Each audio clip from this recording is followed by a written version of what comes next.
Good morning students. Students, आज की जो हमारी वीडियो है, जो आज का हमारा टॉपिक है, वो बहुत इंपॉर्टेंट टॉपिक है। टॉपिक है आपका solve the system of linear equation by matrix method. आयु विधि की सहायता से रेखिक समीकरण को हल करना बहुत इंपॉर्टेंट चैप्टर है और ये इसका बोर्ड में क्वेश्चन 100% आता ही आता है।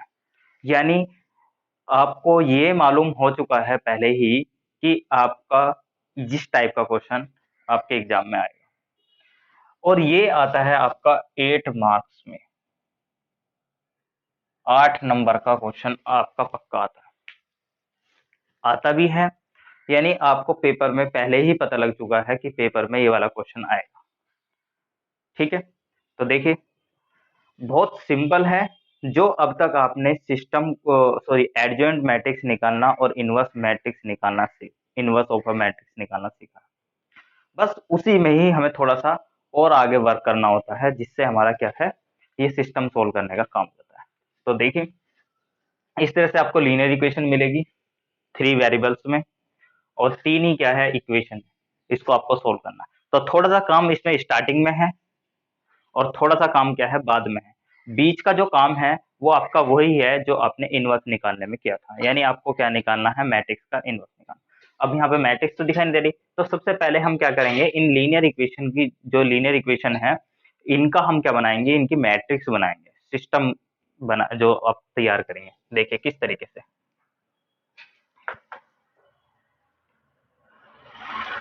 The system of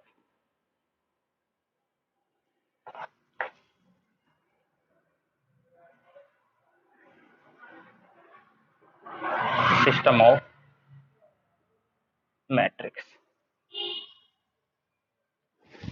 system of a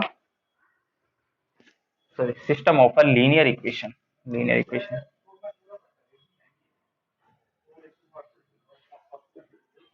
system of a linear equation. देखिए, जितने भी आपके पास कोफिशिएंट्स हैं उनकी बनाएंगे हम मैट्रिक्स। एक्स वाई जेड के जो कोफिशिएंट्स हैं उनसे बनाएंगे।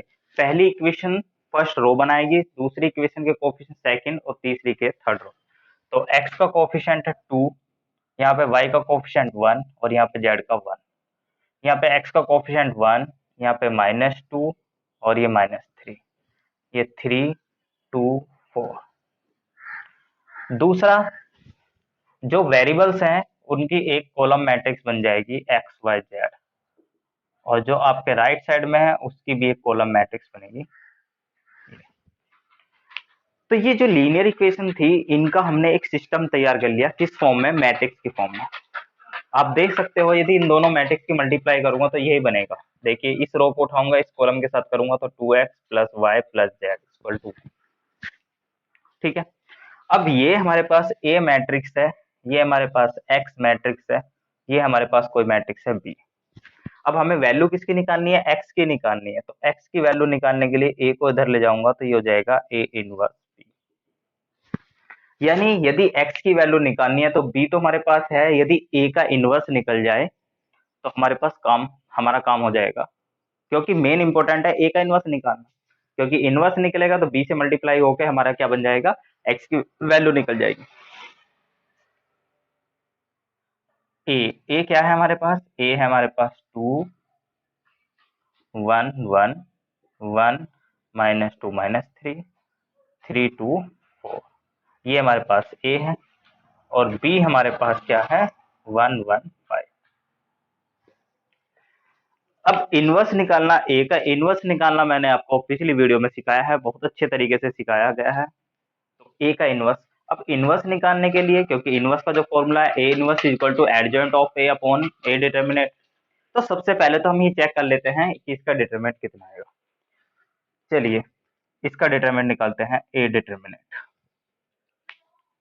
ए डिटरमिनेंट निकालते हैं। क्योंकि यदि डिटरमिनेंट आपका 0 आ गया, डिटरमिनेंट कितना आ गया, 0 आ गया, तो फिर तो हम इसे सोल्व कर नहीं पाएंगे। तो इसलिए क्या करते हैं, सबसे पहले डिटरमिनेंट निकाल लेते हैं, और वैसे भी डिटरमिनेंट की हमें जरूरत तो पड़ेगी। ठीक है, चलिए ए डिटरमिनेंट निकालते हैं।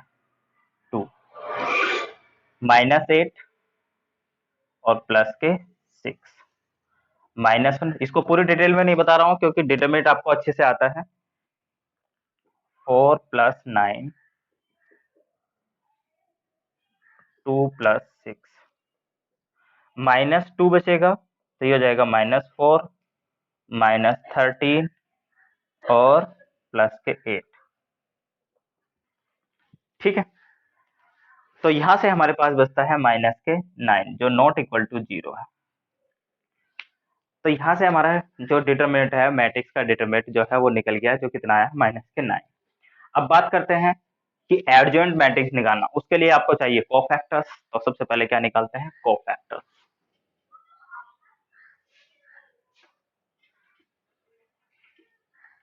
कोफैक्टर्स ऑफ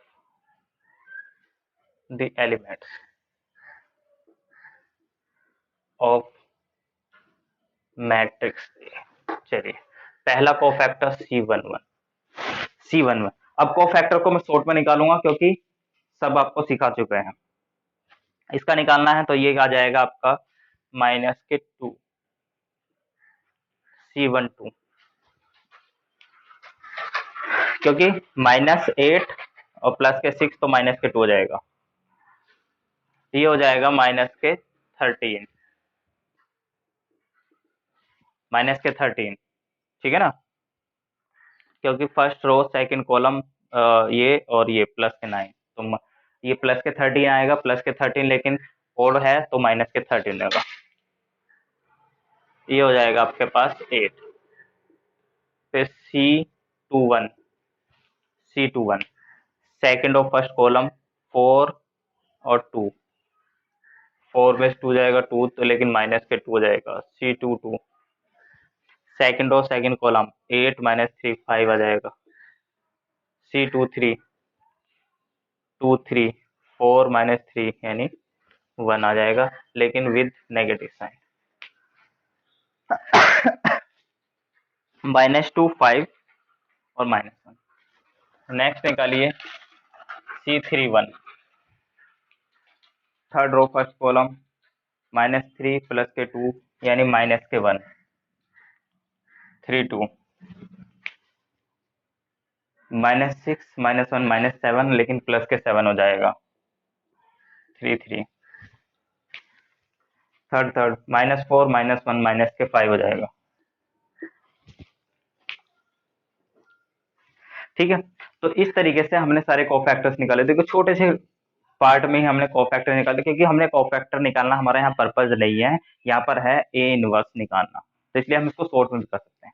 अब एडजॉइंट मैट्रिक्स, एडजॉइंट ऑफ ए -2 -13 8 -2 5 -1 -1 7 -5, इसका ट्रांसपोज तो यानी ये आपके आ जाएगा -2 -13 8 -2 5 -1 -1 7 -5। ये आ गई आपके पास एडजॉइंट मैट्रिक्स। ठीक है, अब हमें क्या निकालना है, ए इनवर्स। ए इनवर्स क्या होता है, adjoint of A upon A determinant. Adjoint of यानी -1/9 -2 -13 8 -2 5 -1 -1 7 -5। ये आ गया आपके पास ए इनवर्स। तो ये काम अब तक का आपका वही काम था जो हमने ए इनवर्स निकालना सीखा। अब देखिए, जैसे हमने स्टार्टिंग में इक्वेशन से बाद में ये थोड़ा सा काम किया था, नया काम किया था सिस्टम आपको बनाने का। अब हमारा ये क्या है, ए इनवर्स की वैल्यू हम इक्वेशन फर्स्ट में पुट करेंगे। Put in first x equal to A inverse 1/9 -2 -13 8 -2 5 -1 -1 7 -5 और b 1 1 5। बस उसके बाद दो मैट्रिक्स है, दोनों मैट्रिक्स की मल्टीप्लाई करेंगे। x हमारे पास है x y z equal to -1/9, कीजिए मल्टीप्लाई। इस रो की मल्टीप्लाई कॉलम के साथ होगी तो -2 -2 -4 और -5 -9 सोल्व करके -13 + 5 और प्लस ये तो +5 और +35 प्लस के 40 और माइनस के 13, तो ये बचेगा आपके पास 27। 8 -1 और -25, -1 और -25 माइनस के 26 और प्लस के 8, तो माइनस के बचेगा 18। अब इसको यदि हम देखते हैं x y z -1/9 से इसको डिवाइड करेंगे तो कितना हो जाएगा 1 -3 और 2।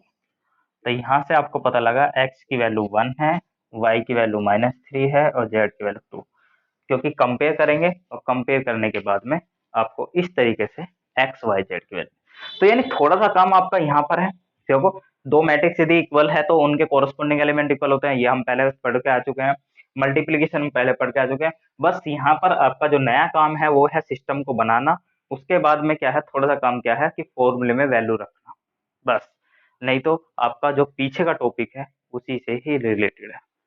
तो मुझे उम्मीद है ये क्वेश्चन आपको अच्छे से क्लियर हो गया होगा। इससे पहले भी मैं इस टाइप के क्वेश्चन की, क्योंकि 8 मार्क्स का क्वेश्चन है, बहुत इंपॉर्टेंट है। अब आपको क्या करनी है, इससे रिलेटेड क्वेश्चन की प्रैक्टिस करनी है। ठीक है, मिलते हैं नेक्स्ट वीडियो में नेक्स्ट टॉपिक।